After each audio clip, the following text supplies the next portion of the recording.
सकाळच्या काही गडबडीमध्ये प्रत्येकीला पडलेला प्रश्न असतो तो म्हणजे नाश्त्याला काय तयार करायचं. तर अवघ्या काही वेळातच हे तुम्ही तांदळापासून मस्त जाळीदार घावणे तयार करू शकता.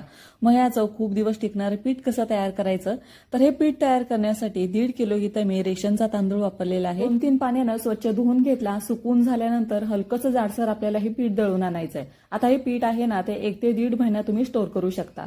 लागेल तसं पीठ काढायचं. चवीप्रमाणे फक्त आपल्याला ह्याच्यामध्ये मीठ घालायचं आहे. थोडं थोडं पाणी घालून हे मिश्रण आपल्याला तयार करायचंय. जास्त घट्ट पण नाही आणि जास्त पातळ पण करायचं नाही. तर तव्याला थोडंसं मी इथं तेल लावून घेतलं. आता गरम तव्यामध्येच हे मिश्रण आपल्याला टाकून घ्यायचं आहे. तर एखाद्या पेल्याच्या साह्याने हे मिश्रण तुम्ही टाकून घ्या. मिश्रण टाकल्यानंतर साईडून थोडंसं तेल लावायचं, वरून झाकण ठेवायचं. काही वेळासाठी झाकण ठेवल्यानंतर थोडासा हा घावणा आहे ना, तो तव्यामध्ये असा सुकून द्यायचा, म्हणजे छान असा कुडकुडीत तयार होतो. तर घावणे तयार करायला अजिबात अवघड नाही. काही वेळातच हे तुम्ही तयार करू शकता. सकाळच्या नाश्त्यासाठी असो किंवा संध्याकाळच्या जेवणामध्ये, मुलांच्या डब्यामध्ये सुद्धा हे तुम्ही तयार करून देऊ शकता. तुम्हाला ही रेसिपी कशी वाटली मला कमेंट करून नक्की सांगा आणि हे जाळीदार घावणे तुम्ही नक्की तयार करून पहा.